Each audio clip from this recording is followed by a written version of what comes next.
Assalamu alaikum. Welcome back to Sufi Essence with Hammad Syed, Part 7.9, The Heights Surah Al-A'raf. We have now reached a truly pivotal and a deeply significant moment in our spiritual and an intellectual journey through the sacred verses of Surah Al-A'raf. As we move from the chilling descriptions of the fate of the arrogant to the majestic and a beautiful depiction of the reward for the righteous. The preceding verses unveiled the unyielding and a terrifying reality of divine justice for those who, in their arrogance, chose to reject divine truth.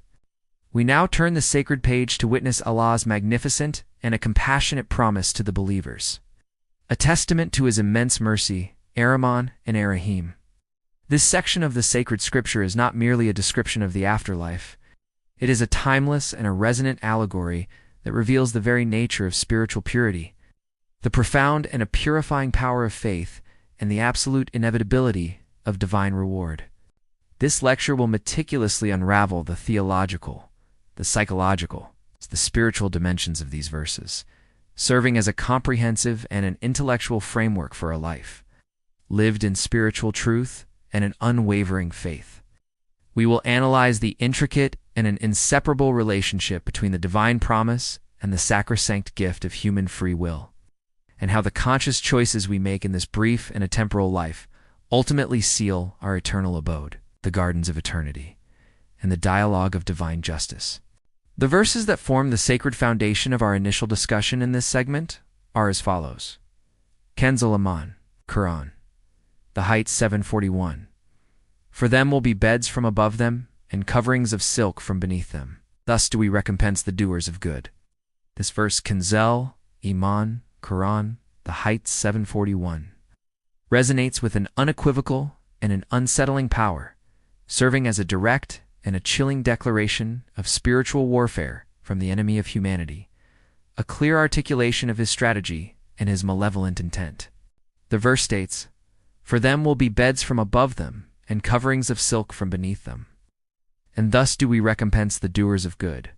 This utterance is a magnificent and a foundational principle of divine justice, revealing that the very existence of a straight path necessitates the presence of an opposing force, a test designed to separate the truly sincere from the spiritually heedless. The straight path here is a metaphor for the pure and unadulterated path of toward divine oneness and submission. The phrase "sit and wait" paints a vivid picture of a patient and a relentless ambush, signifying that the temptations of Iblis are not random, but a deliberate and a calculated strategy to intercept and derail the spiritual traveler. Kanzul Iman, Quran, The Heights 742. And those who have believed and done righteous deeds, we charge not a soul except with that within its capacity. Those are the companions of paradise. They will abide therein eternally.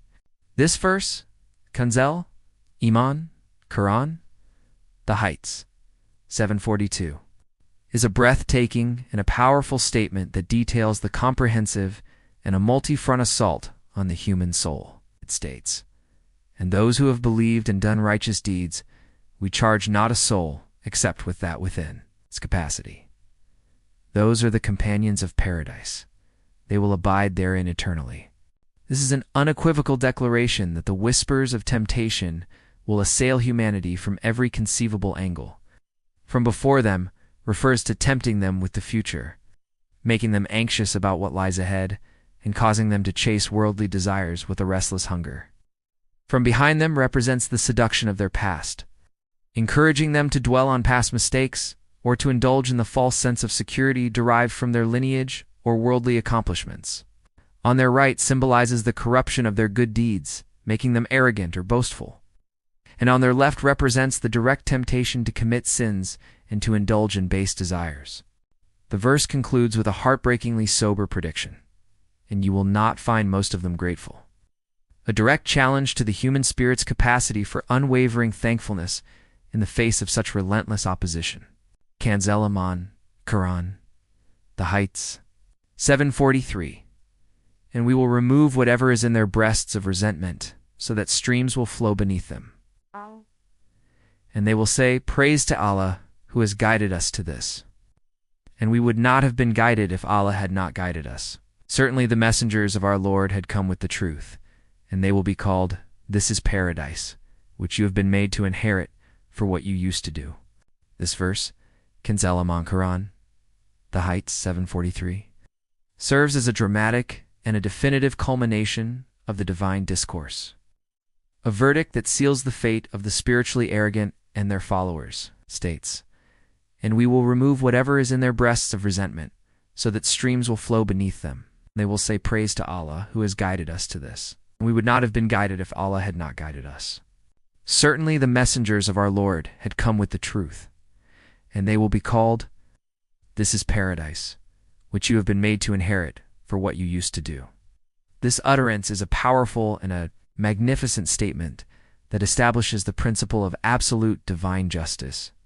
The word disgraced medomen signifies a state of complete and utter humiliation, a direct consequence of Iblis's pride and a rejection of divine command. The verse then reveals the terrifying reality for those who choose to follow him, a truth that serves as a chilling warning for all of humanity.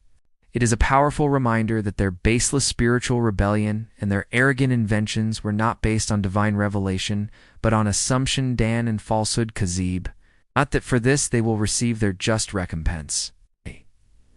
Sufi perspective. The inner battle with the nafs and the wisdom of atoms fall from a Sufi perspective. These verses provide a direct and an intimate commentary on the eternal spiritual struggle that rages within the human self. The Sufi master understands that the path to divine proximity is not paved with intellectual arrogance, but with the profound and an all-encompassing spiritual humility. Iblis's arrogant refusal to submit to a divine command is a timeless and a perfect reflection of the human ego, and its inherent propensity for rebellion and disobedience. The spiritual purification of the heart, the qalb, can never be achieved by merely conforming to the fleeting and superficial standards of the worldly majority. The Sufi believes that the qalb is the very throne of divine contemplation, and it can only be purified by a profound and an unwavering sincerity that mirrors the unshakable faith of Adam, peace be upon him, in the face of his fall. The Sufi understands that the divine Dar al-Salam, home of peace, is not just a physical place, but a sublime spiritual state of profound spiritual tranquility that is the direct result of a heart so utterly filled with the love and the remembrance of Allah that there remains no room for any other fear or any other love. The Sufi understands that the most sacred and the most profound relationship is the relationship between the salic spiritual traveler and their Lord, a relationship based on an unwavering sincerity and a deep love that transcends all worldly bonds. Commentary from Ziya-ul Quran, The Wisdom of Divine Attributes and the Nature of Divine. Command that Ziya-ul Quran commentary provides a deep scholarly and a profoundly insightful analysis of the theological and spiritual dimensions of these verses. The commentator beautifully articulates how these verses serve as a powerful and a direct call to a deeper and a more personal relationship with the Creator, a relationship that must be founded on absolute knowledge and an unshakable certainty rather than mere assumption and fabrication. The verses serve as a poignant and a timeless argument that is a direct challenge to the very foundation of atheistic and philosophical beliefs that are not rooted in the truth of a divine revelation.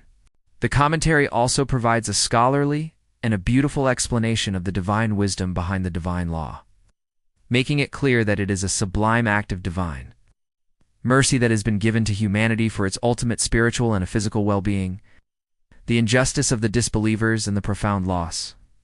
We now continue our intellectual and a spiritual journey through the magnificent verses of Surah Al-A'raf, examining the profound consequences of disbelief and the ultimate reward of a life of faith. Kanzul, Iman, Quran, The Heights 744. And the companions of paradise will call out to the companions of the fire. We have already found what our Lord promised us to be true. Have you found what your Lord promised to be true? They will say yes. Then an announcer will announce among them, the curse of Allah is upon the wrongdoers. This verse, Kanzul Iman, Quran, The Heights 744, is a chilling statement on the nature of a spiritual and a physical injustice. It is a direct and a powerful commentary on the reality that a state of spiritual heedlessness and a transgression inevitably leads, 1. to a state of spiritual and a physical loss. The verse states, He said, "Get down, some of you to some others as enemies. For you on the earth is a lodging and enjoyment for a time. The prohibition of the tree was not an arbitrary denial, but a precise and a simple test of obedience. Singular boundary in a realm of infinite bounty. The verse then provides the profound and a spiritual reason for the command, lest you be among the wrongdoers. This is a sobering reminder that a person's spiritual state is a direct reflection of their inner intentions and their outward deeds, and that a single act of disobedience can cast a shadow upon the soul. Iman, Quran, The Heights. 745. Those who averted people from the way of Allah and sought to make it seem crooked while they were, in reference to the hereafter, disbelievers.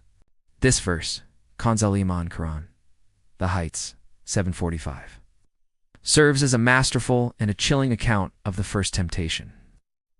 It begins with the sinister and a subtle act of a whisper. The verse states, "Then Satan whispered to them to make apparent to them that which was concealed from them of their private parts." The act of whispering waswasa is the very essence of temptation, a subtle and an insidious infiltration of the mind, planting seeds of doubt and desire. Satan's motive was to expose what was hidden, the private parts, thereby introducing the concepts of shame and a nakedness into the human experience. His words, "Your Lord did not forbid you from this tree, except that you become angels or become of those who live forever," were a deceptive and a masterful psychological manipulation, exploiting the human desire for eternal life and a higher spiritual station. It was a lie veiled in the language of truth, a promise of a better state that could only be achieved through an act of disobedience. Hadith, with reference. The guidance of Allah and the unwavering nature of His promise.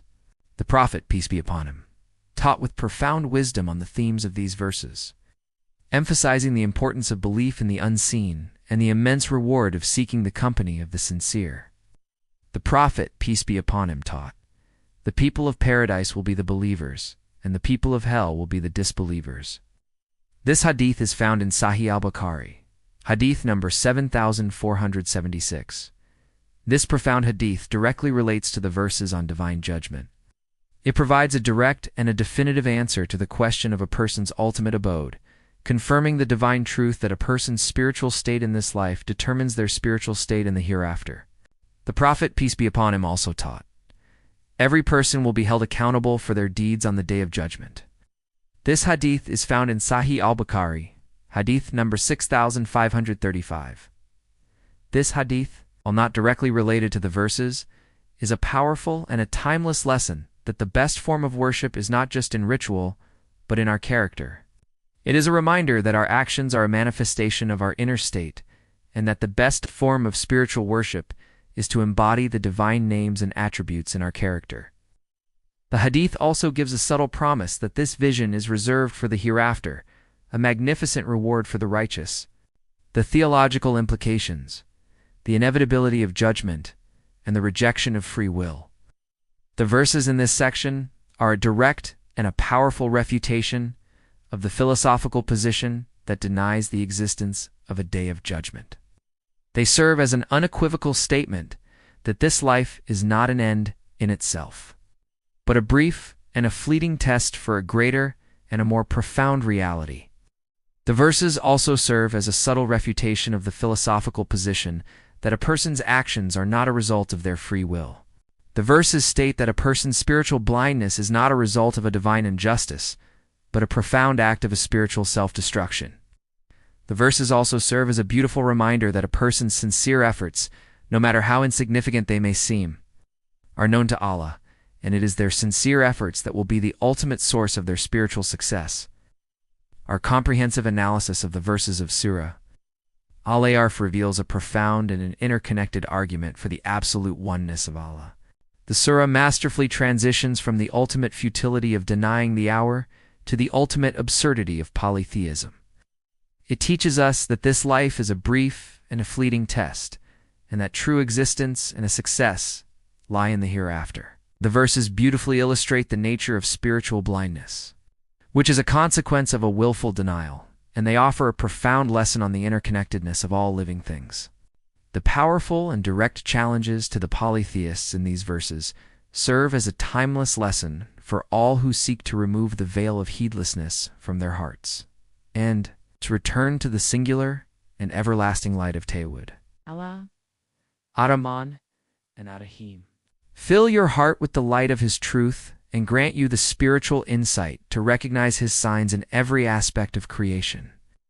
May He free your soul from the shackles of doubt and the chains of worldly attachment, so that you may stand before Him on the day of judgment with a pure and a tranquil heart. May He make your efforts a source of profound reward, and your channel a beacon of guidance for all who seek spiritual clarity. May He grant you the profound and an unwavering steadfastness on the path of truth. And may your work be a testament to His magnificent names, Ar-Rahman and Ar-Rahim.